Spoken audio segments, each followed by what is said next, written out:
മീൻ കറികളിൽ മീൻ പീര വറ്റിച്ചതെന്ന് പറഞ്ഞാൽ ഒരു പ്രത്യേക ഒരു ടേസ്റ്റ് തന്നെയാണല്ലേ.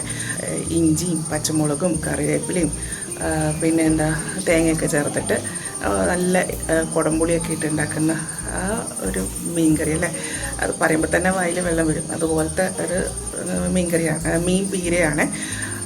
അപ്പോൾ നമുക്കിതൊന്ന് ഉണ്ടാക്കി നോക്കിയാലോ. എന്നാൽ നമുക്ക് പെട്ടെന്ന് തന്നെ ഉണ്ടാക്കാം കേട്ടോ ഫ്രണ്ട്സ്. എൻ്റെ പേര് രഞ്ജിഷ മുരളി. എല്ലാവർക്കും സിമീസ് നാടൻ കിച്ചണിലേക്ക് സ്വാഗതം. 1/4 കിലോ സൂചിക്കൊഴുവാണ്. ഇതിൻ്റെ കണ്ടോ തലയും വാലും ഒക്കെ കളഞ്ഞിട്ട് ഉപ്പിട്ടിട്ട് നന്നായിട്ട് കഴുകിയെടുക്കണം കേട്ടോ. ഇത് കഴുകി വെച്ചിട്ടുണ്ട് കേട്ടോ. ഇതിൻ്റെ തലയും വാലും ഒക്കെ കളഞ്ഞിട്ട് ഉപ്പ് ഇട്ട് നന്നായിട്ട് കഴുകിയിട്ടുണ്ട് കേട്ടോ. എന്ന് വെച്ചാൽ ഇതിൽ ഭയങ്കര നെയ്യായിരിക്കും.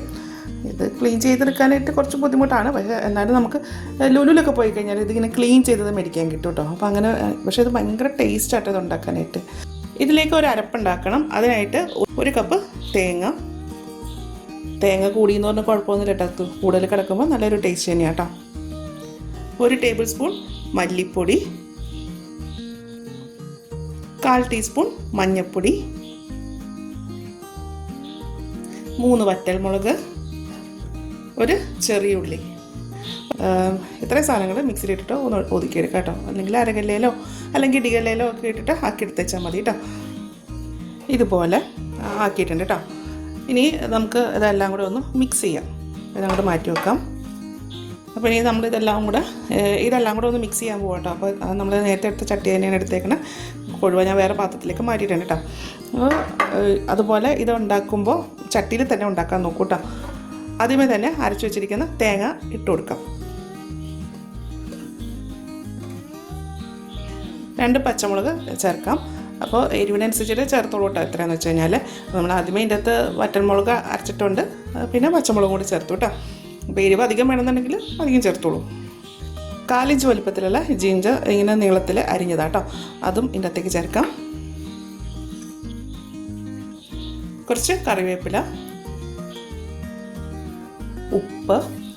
ഉപ്പിടുമ്പോൾ ശ്രദ്ധിക്കണം. നമ്മൾ കൊഴുവ ഉപ്പിട്ട് കൈ വെക്കുന്നതുകൊണ്ട് കൊഴുവയിൽ ഉപ്പ് പിടിച്ചിട്ടുണ്ടാവും കേട്ടോ. നമ്മൾ വെട്ടിയിടുമ്പോഴും ഉപ്പിൻ്റെ അകത്തേക്കല്ലേ ഇടുന്നത്. അപ്പോൾ കൊഴുവയ്ക്കകത്ത് ഉപ്പുണ്ടാവും കേട്ടോ. അപ്പോൾ അതുകൊണ്ട് കുറച്ച് ഉപ്പ് കറിയിലിട്ടാൽ മതി. ഇനി ഇത് എല്ലാം കൂടെ ഒന്ന് മിക്സ് ചെയ്യാം കേട്ടോ. ഇതിൻ്റെ അകത്തേക്ക് ഇനി ഇതിലേക്ക് കുറച്ച് വെള്ളം ഒഴിക്കണം. ഞാൻ ഇടികലയിൽ വെച്ചിട്ടാട്ടോ ഇത് ചതച്ചെടുത്തത്. അപ്പോൾ അത് കഴുകിയെടുത്ത വെള്ളമാണ്, അത് ഒഴിക്കുക അതിൻ്റെ അകത്തേക്ക്. ഈ തേങ്ങ ചതയ്ക്കുമ്പോഴേ ഒരുപാട് ചതഞ്ഞ് പോകരുത്. മിക്സിയിലൊക്കെ അരയ്ക്കുമ്പോഴത്തേക്ക് കുറച്ച് അധികം അങ്ങനെ അരഞ്ഞു പോകും. അപ്പോൾ അത്രയും ഒന്നും അറിയാൻ പാടില്ല. ഇതാ ഇതേപോലെ ഇങ്ങനെ തരിയായിട്ട് വേണം ഇതിങ്ങനെ കിടക്കാനായിട്ട് കേട്ടോ. ഇതേപോലെ ഇനി ഇതെല്ലാം മിക്സ് ആയിട്ടുണ്ട്. പിന്നെ അതുപോലെ മുളക് പൊടി ചേർക്കേണ്ട കേട്ടോ. വറ്റൽമുളക് തന്നെ ചതയ്ക്കുന്ന കേട്ടോ നല്ലത്.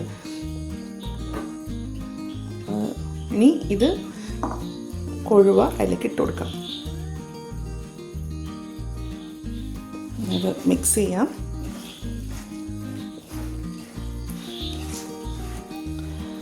ഈ കൊഴുവ വെട്ടിയെടുക്കാനായിട്ട് നല്ല ബുദ്ധിമുട്ടാട്ടെ. കുഞ്ഞി കൊഴുവല്ലേ.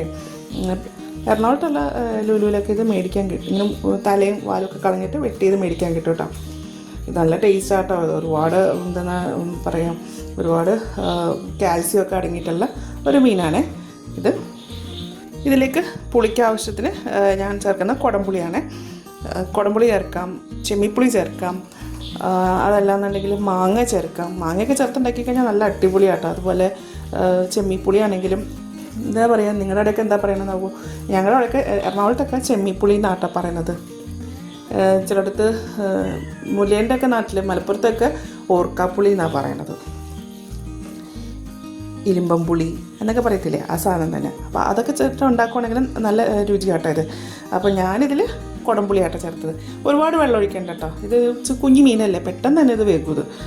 അപ്പോൾ ഇതെല്ലാം മിക്സ് ചെയ്ത് വെച്ചിട്ടുണ്ട്. ഇനി നമുക്ക് അടുപ്പിലേക്ക് മാറ്റാം.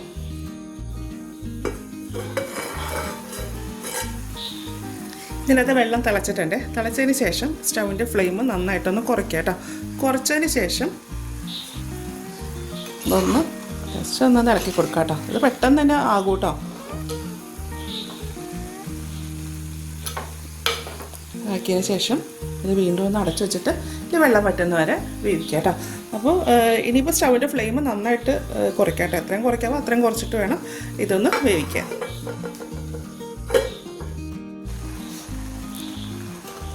അപ്പോൾ ഇതിലെ വെള്ളം നന്നായിട്ട് വറ്റിയിട്ടുണ്ട് കേട്ടോ. ഇതാ അതേപോലെ കണ്ടോ. ഞാൻ പതുക്കെ ആട്ടോ ഇളക്കുന്നത്, അല്ലെങ്കിൽ ഇത് ഉടഞ്ഞു പോവും.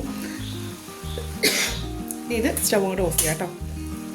ഇനി ഇതിലേക്ക് നമുക്ക് വറുത്തിടാം കേട്ടോ. മമ്മി അങ്ങനെയാണ് ചെയ്യുന്നത്, അത് തന്നെ ഞാനും ചെയ്യുന്നു കേട്ടോ. അപ്പോൾ ചില ആൾക്കാരൊക്കെ വെറുതെ ഇങ്ങനെ പച്ചവെളിച്ചെണ്ണ അതിൻ്റെ പുറത്തോട്ട് ഒഴിക്കലേ ഉള്ളൂ കേട്ടോ. പക്ഷേ എനിക്ക് അതിനേക്കാളും നന്നായിട്ട് തോന്നിയത് കടുകൊക്കെ ഒന്ന് കുറച്ച് കടുകും ഉള്ളിയൊക്കെ ഒന്ന് പൊട്ടിച്ചിടുമ്പോഴത്തേക്ക് നല്ലൊരു ടേസ്റ്റ് ആട്ടോ. അപ്പോൾ ഇതങ്ങോട്ട് മാറ്റി വെക്കാം. അതിന് ബാക്കി വറുത്തിടാനുള്ള നോക്കാം. വറുത്തിടാൻ വേണ്ടിയിട്ട് ഒരു പാത്രം വെച്ചിട്ടുണ്ട്. അതിലേക്ക് നമുക്കൊരു 2-3 ടേബിൾ സ്പൂണൊക്കെ വെളിച്ചെണ്ണ ഒഴിക്കാം കേട്ടോ. ഇത് വെളിച്ചെണ്ണയിൽ തന്നെ വറുത്തിടണം കേട്ടോ. എണ്ണ ചൂടായ ശേഷം 1/2 ടീസ്പൂൺ കടുക്,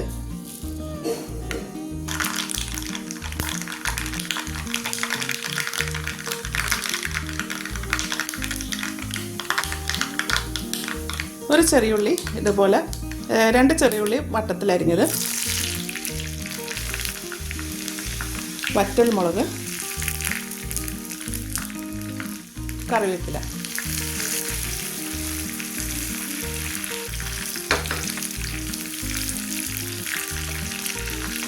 പിന്നെ ഉള്ളിയൊക്കെ ഇതിനകത്ത് ചേർത്തേക്കുന്ന ഉള്ളി മൂത്തിട്ടുണ്ട്, ഒരു ചെറിയൊരു ബ്രൗൺ കളറായിട്ടുണ്ട്. ഇത് മീനിലേക്ക് ഒഴിക്കും.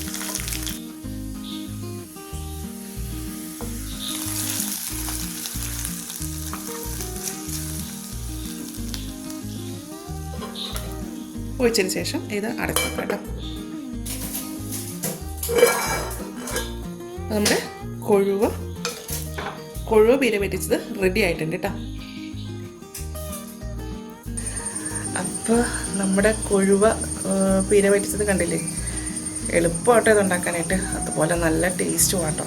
അപ്പോൾ ഇതുപോലെ ഒന്ന് ഉണ്ടാക്കി നോക്കൂ കേട്ടോ. ഉണ്ടാക്കി നോക്കിയിട്ട് ഇതിൻ്റെ അഭിപ്രായം എൻ്റെ കമൻറ്റ് ബോക്സിൽ തരാം. ചാനൽ ആദ്യമായിട്ടാണ് കാണുന്നുണ്ടെങ്കിൽ സബ്സ്ക്രൈബ് ചെയ്യുക, വീഡിയോ ഇഷ്ടമായിരുന്നുണ്ടെങ്കിൽ ലൈക്ക് ചെയ്യുക, ഷെയർ ചെയ്യുക. അപ്പോൾ പിന്നെ അടുത്ത ദിവസം അടുത്ത റെസിപ്പിയുമായി കാണാം. Thank you.